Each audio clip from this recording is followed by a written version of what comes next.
Welcome to my YouTube channel. हाँ जी बच्चों, आज जो मैं आपको करवाने जा रही हूँ ये क्लास 10th का सैम्पल पेपर का बेटे क्वेश्चन है 2025-26 के लिए। अभी सीपीएसई ने रिलीज़ किया है।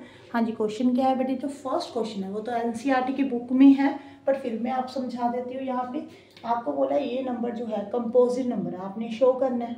यहाँ पे देखो नंबर क्या है 2 × 5 × 7 × 11 प्लस यहाँ पे 11 × 13 है बेटे। इसको ऐसे मत करना कि इसको मल्टीप्लाई करना, इसको मल्टीप्लाई करना, फिर ऐड करना, फिर फैक्टर्स बनाना, ऐसा नहीं करना। आपने क्या करना है, यहाँ पे ऐड का साइन है, यहाँ पे नंबर मल्टीप्लाई हुए हैं, यहाँ पे नंबर मल्टीप्लाई हुए हैं, तो आपने कॉमन नंबर निकाल लेना बेटे। 11 जो है ना वो दोनों में आ रहा है, ठीक है। 11 को आप बाहर लिख दो बेटे, ओके।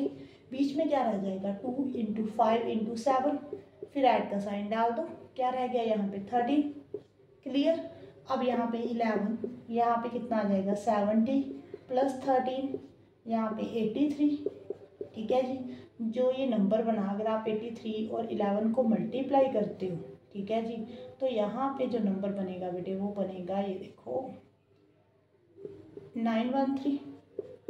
अगर आप इसके फैक्टर्स देखो, 913 के फैक्टर्स जो हैं, मैंने मल्टीप्लाई ठीक की है बेटे, यहाँ पे एक बार चेक कर लेना, कई बार होता है, ठीक है जी। इसके फैक्टर ये 913 के टेबल में आएगा, ये 11 के टेबल में आएगा, 83 के टेबल में आएगा, ये 1 के टेबल में आएगा। यही फैक्टर बने ना। जो प्राइम नंबर होते हैं बेटे उसके 2 ही फैक्टर्स होते हैं, 1 एंड नंबर इटसेल्फ। यही पढ़ा हुआ है आपने, ठीक है जी। इसका मतलब क्या है, अगर यहाँ पे आप 11 ले रहे हो तो उसके वो नंबर जो 11 है वो 1 के टेबल में आएगा, 11 के टेबल में आएगा, ठीक है। इसके मोर देन 2 फैक्टर्स बन गए, ठीक है। 913 के मोर देन 2 फैक्टर्स बन गए, इसलिए ये क्या है, कंपोजिट नंबर है। It has more than 2 factors बेटे। Then number 913 is a composite number. बस आपने इतना सा लिखना है, ठीक है जी, क्लियर है बेटे। अब इसी का सेकंड पार्ट देखते हैं बेटे। मुझे लगता है सेकंड पार्ट में बच्चों को प्रॉब्लम आती है क्योंकि ऐसा क्वेश्चन एनसीईआरटी भी नहीं है, ठीक है।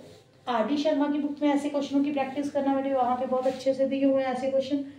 अब वो आपसे पूछ रहे हैं बेटे फाइंड द स्मॉलेस्ट नंबर। आपने ऐसा स्मॉलेस्ट नंबर फाइंड करना है which is divisible by both, दोनों के साथ वो वाला नंबर डिविजिबल होना चाहिए। चलो ये तो 306 और 657 लिखा हुआ है, हम छोटे नंबर ले लेते हैं बेटे। आपको कोई ऐसा नंबर फाइंड करना है जो डिविजिबल हो, किसके साथ, डिविजिबल बाय 2 और 4, ऐसे लिख लें, ठीक है जी। दोनों के साथ डिविजिबल होना चाहिए। अगर आप इसका एचसीएफ निकालोगे, मुझे बताओ इसका एचसीएफ क्या आएगा बेटे 2, एलसीएम क्या आएगा 4। तो अब अपने आप सोचो कि 2 दोनों के साथ डिविजिबल होगा, 4 दोनों के, यहाँ पे 2 आएगा और 4 में कि एचसीएफ आएगा और एलसीएम, यही आपने सोचना है ना। चलो कर देख लो बेटे, यहाँ पे बीच में एचसीएफ लिखो, 2 हमारा एचसीएफ था, 2 के साथ डिवाइड कर देखो डिविजिबल है, यस डिविजिबल है। अब यहाँ पे बेटे 4 लिखो, 4 के साथ चेक करो कि जो एचसीएफ है वो डिविजिबल है, ये देखो डिविजिबल है, नो 4 के टेबल में तो 2 पॉसिबल ही नहीं है, ठीक है जी। चलो यहाँ पे डिविजिबल है, यहाँ पे नहीं है, बट उन्होंने क्या दोनों के साथ डिविजिबल होना चाहिए ना। तो आप ऐसे करो, यहाँ पे एलसीएम लिख कर देखो कि एलसीएम दोनों के साथ डिविजिबल है, ठीक है। यहाँ पे देखो 2 2 ज़ा 4, ठीक है जी, 4 1 ज़ा 4, ये देखो एलसीएम दोनों के साथ डिविजिबल है ना। अगर आपने एचसीएफ लिखा ये तो डिविजिबल है, बट यहाँ पे प्रॉब्लम आ रही थी कि क्या आ रही थी प्रॉब्लम, वहाँ पे बेटे ये डिविजिबल नहीं था, ठीक है। तो हमारा जो आंसर आएगा यहाँ पे क्या फाइंड करना है, हमने एलसीएम फाइंड करना है, रट्टा नहीं लगाना। आप क्या सोचते हो कि यहाँ पे बच्चे टीचर्स कई बार ऐसे बता देते कि स्मॉलेस्ट नंबर लिखा हुआ है तो एलसीएम की जो मतलब कि फुल फॉर्म होती है लीस्ट कॉमन मल्टीपल होता है, में छोटा कॉमन मल्टीपल, तो आपने एलसीएम फाइंड करना है। आपने ऐसे समझना है क्वेश्चन को, ठीक है। यहाँ पे देखो, अगर मैं इसको थोड़ा सा चेंज कर दूँ, ठीक है, यहाँ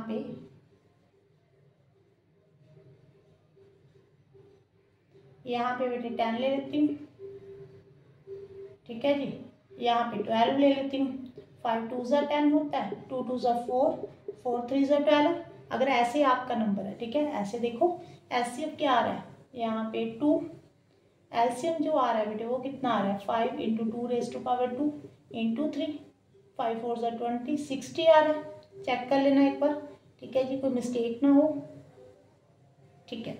अब देखो, अगर आप एलसीएम लिखोगे तो दोनों के साथ डिविजिबल होगा, 10 के टेबल में 60 आ रहा है, 12 के टेबल में भी 60 आ रहा है। अगर आपने यहाँ पे 2 लिख दिया, एचसीएफ लिख दिया, तो देखो ये डिविजिबल नहीं है, ठीक है जी। ये देखो दोनों के साथ ही डिविजिबल नहीं है, वहाँ पे तो एक के साथ डिविजिबल नहीं था ना, यहाँ पे दोनों के साथ डिविजिबल नहीं है। मैं आपको एग्जांपल देकर ये समझाना चाह रही हूँ कि इस क्वेश्चन में हमने एलसीएम क्यों फाइंड करना है, ठीक है जी। अब आपने क्या करना है, देखो स्मॉलेस्ट नंबर फाइंड करने को बोला है, तो आपने स्मॉलेस्ट नंबर अगर फाइंड करना है तो आपने क्या करना है बेटे, इन दोनों का क्या लेना है, एलसीएम लेना है, ठीक है जी। ओके, एलसीएम क्या होगा वो भी चेक कर लेते हैं हम। 657 है, 306 के फैक्टर बना लो बेटे। 306 जो है 3 के टेबल में आएगा, 3 1 ज़ा 3, 3 2 ज़ा 6, फिर से 3 के टेबल में आएगा, 3 3 ज़ा 9, 3 4 ज़ा 12। आगे ये किस में आएगा बेटे, 2 के टेबल में, 2 1 ज़ा 2, 2 7 ज़ा 14, तो 3 इंटू 3 इंटू 2 इंटू 17 बन गया। अब 657 के फैक्टर्स बनाओ बेटे, यहाँ पे 3 2 ज़ा 6 होता है, 3 1 ज़ा 3, 3 9 ज़ा 27, यहाँ पे 7, यहाँ पे 3, यहाँ पे 73, ठीक है जी। 657 के फैक्टर 3 इंटू 3 इंटू 73। अब आपने क्या फाइंड करना है बेटे, एलसीएम फाइंड करना है। तो एलसीएम कैसे फाइंड करते हो, देखो कॉमन जो है उसको एक बार लिख लो, पीछे जो भी नंबर आएंगे उनको मल्टीप्लाई कर दो, ठीक है जी। आंसर आएगा 22338, 22,338। चेक करना चाहते हो तो ऐसे करना, 22,338 को एक बार डिविजिबल बाय 306 कर देना, एक बार 657 के साथ डिविजिबल चेक कर लेना कि ये नंबर डिविजिबल है, ठीक है। दोनों में रिमाइंडर जो आएगा वो 0 आएगा, ठीक है जी। क्लियर है बेटे? Thank you for watching.